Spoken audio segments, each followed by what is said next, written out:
Bon, bonsoir, je m'appelle Georges Ndour, je suis cinéaste. Et ça, c'est très intéressant, ce que vous venez de dire là.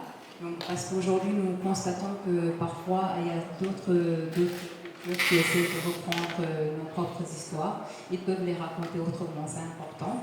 Et comment le cinéma permet-il de préserver aujourd'hui nos langues, nos cultures, nos figures, nos mémoires collectives? Comme je l'ai dit, hein, c'est en faisant du cinéma. C'est en faisant du cinéma, en documentant notre histoire. Et là-dessus aussi, je trouve que bon, on va y arriver, hein, on va y arriver. Les Américains nous ont vendu beaucoup de choses. On connaît Coca-Cola à travers le cinéma. On connaît McDonald's à travers le cinéma. On connaît le foot américain à travers le cinéma. Ils nous ont vendu ça. Ils nous ont vendu qu'ils sont la première puissance. Nous tous enfants, on a regardé Jack Bauer, 24 heures chrono. On était très fans de John 24 heures chrono. C'est bien le film, c'est bien, mais il y a beaucoup de choses qui se cachent derrière le film. Voilà, c'est une manière de... Donc ils ont réussi ça, c'est à nous aussi de raconter. J'ai envie de dire, c'est juste être sincère, quoi, que tu racontes ou pas. Mais l'essentiel pour un cinéaste, je pense, c'est d'être sincère avec soi-même. Si tu es sincère avec toi, tu vas parler au monde. Mais quand tu n'es pas sincère, tu peux être sincère tout en ne pas dénonçant certaines choses. Voilà, rester dans la poésie, peut-être bien les dénoncer, mais de manière très subtile. Je pense que la constante, en tout cas pour moi, pour un cinéaste, pour un homme, mais en tout cas pour un cinéaste, c'est d'être sincère avec soi-même. Est-ce qu'il vous est arrivé une fois de vouloir traiter un sujet sensible et que vous avez essayé par exemple de détourner le sujet et de le raconter d'une autre manière? Est-ce qu'il vous est déjà arrivé ce genre de situation? Oui, ça m'est arrivé dans Boromba. C'est au début Boromba, oui, parce que Boromba, ça s'est fait au cours d'un lac avec les British qui ont financé. J'avais écrit un scénario différent du film, où c'était un peu sensuel. Il y avait des scènes, voilà, il y avait des scènes sensuelles. Et bon, le British, les labs m'ont fait. Parce que dans les labs, c'est ça aussi, comme dans les films d'école, il y a toujours des contraintes. Tu dis non, tu as 12 minutes au lieu de 25 minutes. Donc voilà, il faut diminuer le scénario. Donc ça m'est arrivé, oui, dans ce film, et peut-être à l'école aussi, à l'école cinéma. Mais il suffit juste d'être subtil. Beaucoup ont. Parce qu'aux États-Unis, en un moment, il y avait ça aussi. On ne devait pas filmer certaines scènes. Voilà, même toucher les mains, on doit faire le film. Il y a des cinéastes qui l'ont raconté, qui ont fait passer leur message autrement, à travers la subtilité. Il faut juste être subtil. Ici, on a beaucoup d'interdits, mais à travers la subtilité des cinéastes, des artistes, à travers une subtilité suggérée, parce que le public n'est pas fou. Le public a 50 ans, 60 ans de cinéma. Nous, nos grands-mères fréquentaient les salles de cinéma avant nous. Donc ils maîtrisent les codes. Mais malheureusement, c'est les cinéastes maintenant qui sont, les réels surtout, les cinéastes qui sont tellement paresseux et qui suivent la société. Regardez ce qui se passe dans les séries. Non, c'est ce que la société veut. Non, le cinéaste a toujours été un avant-gardiste. Il n'a jamais suivi la société. Sémé n'a jamais suivi la société. Au contraire, Djibril était un avant-gardiste. Nous devons être des avant-gardistes. Il ne faut pas qu'on suive la société, sinon, excusez-moi du terme, mais on abrutise la société. Voilà, il faut être très subtil. Il faut être très subtil, tout en dénonçant, mais le faire avec subtilité, suggérer. Le public est très intelligent. Le Sénégal est intelligent. Bonsoir à tout le monde. Je suis Yari Mamadou, cinéaste également. Et merci pour la présentation et d'avoir répondu à la question posée par Mlle Sophia. Et merci de nous avoir par votre présence. Et ce qui me retient récemment, c'est là où vous venez de parler, la subtilité des réalisateurs. Est-ce que vous pouvez nous en dire plus? Parce que vraiment, un réalisateur il parle à la société, bien sûr. Donc, si vous avez dit que nous devons essayer de ne pas suivre la société et d'être, par exemple, avant-gardiste, Et qu'est-ce que vous voulez réellement dire à ce niveau? Qu'est-ce que vous voulez réellement dire à ce niveau? Que ce soit un peu plus clair. Aujourd'hui, moi, quand je paye mon ticket pour aller voir un film, je ne veux pas retrouver ce que je vis tous les jours à la maison. Malheureusement, c'est ce qui se passe dans les séries. Tu vois ce que tu vis à la maison, on te le montre, mais on ne te montre rien Moi, quand je paye mon ticket, pour même sur une série à la télé ou sur ma machine, c'est pour rêver, quoi. M. Boy nous disait, faire du cinéma, c'est susciter des émotions. C'est ça, pour qu'on nous suscite des émotions, pour qu'on nous fasse rêver. Quand tu regardes les films américains, mais quand on regarde les enfants, tous les films de super-héros, et au sortir des productions, des Rambo, des Tarzan, voilà, ce bombé-là, on était très fiers, quoi. Mais je ne veux pas qu'on me montre ce que je vis tous les jours à la télé ou bien au cinéma. Il faut être des avant-gardistes, nos hommes d'art, on dit toujours, hein, même nos écrivains, ils ont été des artistes avant tout. C'est ça aussi, être un artiste. Mais bon, à chacun, parce qu'il y a c'est des écoles aussi, hein, c'est des cinémas différents aussi, c'est de l'audiovisuel différent. Et je retourne à ce que je disais, l'essentiel c'est juste être sincère avec soi-même. Être sincère avec soi-même. Il y a des gens qui veulent être engagés, d'autres non. Des gens qui veulent... Et ils ont le public, hein, ces gens qui font ça, qui montrent... Ils ont le public, hein, qui adhèrent peut-être. Et je pense qu'on peut être... On peut offrir autre chose. Je pense qu'il y a possibilité d'offrir autre chose. Suivant le pays où on est, la matière qu'on a, il y a possibilité. Ça ne concerne même pas que les séries, hein, même au cinéma. Au cinéma sénégalais, surtout ces dernières années, il y a un thème qui revient souvent, c'est le thème de l'immigration clandestine. Beaucoup de films qui ont été faits au Sénégal et dans les régions parlent de ça. Mais il n'y a pas que ça, il n'y a pas que l'immigration clandestine. Bon, merci.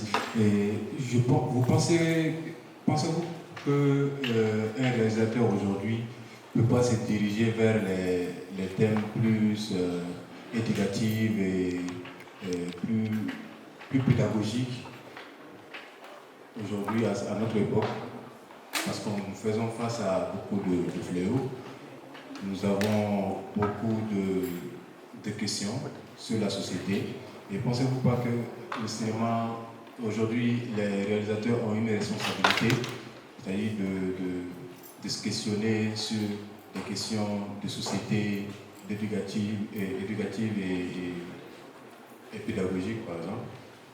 Ah oui, un film c'est ça aussi, un film ça éduque. Un film ça éduque. Il y a de la pédagogie dans les films de Sembène, même les films de début. Il y a toujours un message qui peut ne pas être frontal, qui peut être caché, mais un film c'est toujours... Et moi je rêverais... C'est une bonne question, hein, je trouve, c'est une bonne question, parce que beaucoup de nos films n'étaient pas peut-être accessibles, nos films anciens.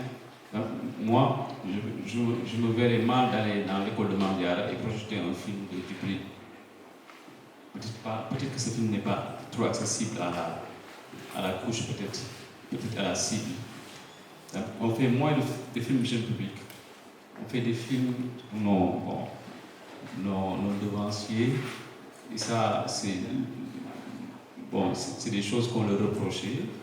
Dans les films, il y avait beaucoup de gens qui buvaient de l'alcool. Beaucoup. On montrait la marche. Et surtout l'alcool, la prise de l'alcool. Il y en avait beaucoup. Et ça, pour un public, bon. Certains films de Djibril, tu les projettes maintenant ici au Sénégal, ça passerait peut-être moins. C'est ça aussi. Hein. Le cinéma, c'est tellement large. On peut faire des films d'éducation. On peut faire des films... On peut même collaborer avec certains cinéastes, collaborer avec le ministère de l'Éducation pour offrir des contenus pédagogiques qu'on pourrait... Moi, je rêverais un jour de projeter mes films dans les écoles de Mamdiara, de Daba, qui vont aider ces écoliers-là à mieux assimiler les cours en français, Il y a certains films hier même c'était un débat entre cinéastes, on avait ce débat-là, qu'on passe dans les écoles. Et c'est des films qui sont accessibles, qui ont un message beaucoup moins choquant, beaucoup moins, avec des thèmes qui parlent de l'éducation, qui parlent aux enfants. Le champ est tellement large, mais il faut qu'on mise vers le cinéma jeune public.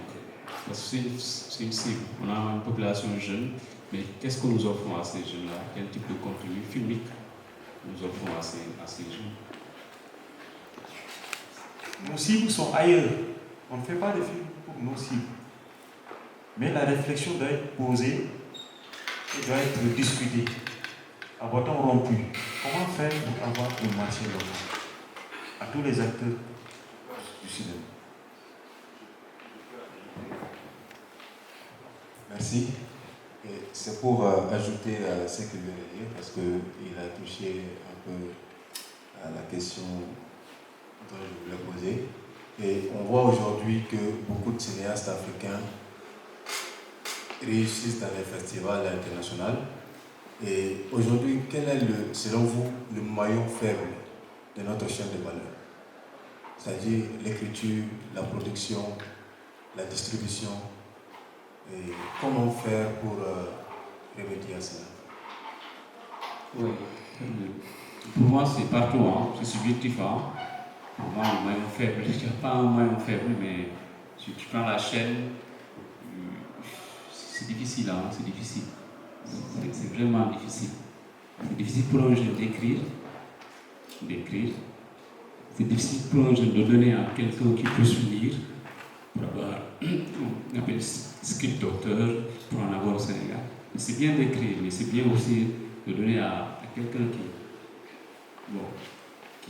connaît l'écriture, qui puisse te donner les réponses, en tout cas un relais, quoi. Donc c'est difficile, l'écriture c'est difficile. Réaliser ici, c'est pénible, produire ici, c'est pénible. Voilà. Non, c'est difficile. Sur toute la chaîne, c'est difficile. Je pense que ce qui peut aider, c'est la formation. Je pense. Il faut que les jeunes se forment. Il faut que les jeunes aient l'utilité d'aller se former. Moi, j'étais ici, mais je voyais qu'il me manquait beaucoup de choses. Chugo était très généreux, mais il n'avait pas tout. Moi, il y a des films que j'ai découverts à l'école de cinéma que je n'ai jamais vus ici, au Sénégal. Ici, on regardait beaucoup de films africains, ouais, c'est bien, mais il n'y a pas que ça. Sur un chef opérateur qui n'a pas au moins 2 projets par année, et un seul cachet dans l'année, comment il peut vivre? Parce que j'ai vu déjà quelqu'un parler généralement que les cinéastes ont 2 boulots. Que les cinéastes ont 2 boulots. Ils ont un boulot parallèle et qu'ils font à côté quand ils n'ont pas de projet. Et pour moi, c'est inconcevable en fait. Le cinéma est censé franchement donner son nom. Oui, non, c'est une bonne question que tu poses. Tu es cinéaste, tu es dans le milieu. Oui, c'est une bonne question que tu poses. C'est difficile, surtout pour nos familles. Moi, quand je suis revenu de l'école, mes parents, déjà, ils ne savaient pas ce que c'était le cinéma. Donc, pour leur convaincre d'aller apprendre au Maroc, de Kenari. Donc là, ils avaient même des doutes de Kenari. Le cinéma. C'est quoi le cinéma? Donc, j'avais des doutes, mais après, je les ai convaincus. Et moi, l'astuce que j'ai, c'est que moi, je montre mes films. J'ai une cousine qui est là. Merci de d'être là. Je montre mes films à mes parents, à ma famille. Comme ça, ils savent ce que je fais. Ça, au moins, ils savent. Et quand je gagne des prix, quand je voyage, ils savent. Donc, petit à petit, mais c'est très difficile. C'est très difficile. J'ai une amie qui est en France, elle a 2 métiers. Elle est dans le milieu, mais elle a 2 métiers. Elle est prof. Et ses revenus de prof l'aident à survivre dans le milieu du cinéma. Voilà. Mais à chacun de trouver son astuce. Mais franchement, c'est une bonne question car c'est très difficile. Le métier ne nous nourrit pas. C'est, comme j'ai l'habitude de dire, c'est seulement la passion qui nous nourrit. Voilà pour les actrices aussi. Voilà pour une actrice qui tourne une fois à l'an. Lisa qui n'a pas tourné de vie. Comment elle fait pour vivre alors qu'elle est actrice? Donc il n'y a pas que les réals. Mais c'est très difficile. C'est une bonne question, mais c'est à chacun de... Ma dernière question, c'est je veux savoir comment est-ce que nous pouvons faire pour raconter une histoire pour que ça devienne universel sans perdre son identité culturelle. Il faut bien la raconter, c'est sûr, c'est ça qu'il faut bien la raconter, si tu la racontes bien. Tristan Drago, c'est l'un des cinéastes africains qui a le plus parlé qui a le plus tourné dans d'autres continents, en France, il a même des fois été sélectionné parmi beaucoup de cinéastes pour faire des films. Et pourtant, il fait des films dans son village, dans des bourgades du Burkina, et c'est des films qui parlent au monde, qui ont été primés à Berlin, et c'est des films qui parlent au monde, parce que c'est des films qui ont été bien racontés. L'essentiel, c'est de bien raconter.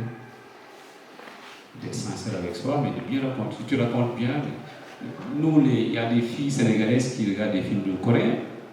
Mais pourquoi elles regardent? C'est parce que les histoires sont bien racontées. Universel, parce qu'il y a des gens qui refusent ce terme universel. Bon. En tout cas, moi, je parlais beaucoup plus d'humanisme, des films humains qui parlent à l'homme. Mais quand tu parles à l'homme, tu touches tout. Mais quand tu parles seulement de tu es sérère, tu parles au sérère, Halpola, tu parles seulement au Halpola. Mais bon, c'est seulement les Halpola qui vont regarder, les sérères.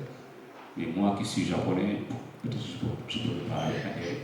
Faisons des films humanistes, des films humains, sincères, et racontons bien. Voilà, racontons bien nos histoires. Bonsoir Georges, et félicitations pour ces 3 films. Alors Georges, vous êtes cinéaste. Quelle a été votre plus grande source d'inspiration? Ouais, elles sont nombreuses mes sources. Ça dépend, mais elles sont nombreuses. Mais je dirais... c'est Djibril, bien sûr. C'est Mambéty. C'est Mambéty parce que j'ai un rapport très étroit avec ces films. Quand je les regarde, je ne vois même pas que des films. Je vois autre chose. Ça va au-delà du film. C'est la vie, c'est le réel. Donc c'est lui la principale. Ouais. Alors, à votre avis, en tant que réalisateur, quels sont les défis du cinéma sénégalais? Les défis sont nombreux, hein. Mais je dirais la formation, le défi de la formation, mais voilà, mais ils sont tellement nombreux, il nous faut réorganiser, repenser notre cinéma. Ils sont nombreux, mais formons-nous et osons faire mieux. Et soyons sérieux, surtout. Soyons sérieux, ouais. D'accord. Avez-vous une anecdote de tournage à nous raconter? Sur les 3 films? Oui, peut-être la Boromba, la scène de la lutte, la scène de la bataille entre Papis et le Boromba. C'est une scène que j'ai refait. Parce que je n'avais pas ce que je voulais. Je l'ai fait en 360 degrés finalement. J'ai filmé dans tous les axes. Ici, parce que je cherchais le visage, je cherchais le bon, suivant l'émotion que je voulais, quel est l'axe qu'il faut. Donc ça a un peu fatigué. Mais heureusement, j'avais 2 acteurs très humains, très, on était potes. Et là, on continue des potes, même sur le plateau. Donc ils étaient en phase sur mes intentions. Donc ils m'ont suivi. Ils étaient fatigués, je les ai fatigués. Mais finalement, le rendu, bien, ils en sont fiers. Ouais. En tout cas, félicitations et merci beaucoup. C'était tout. Merci à vous.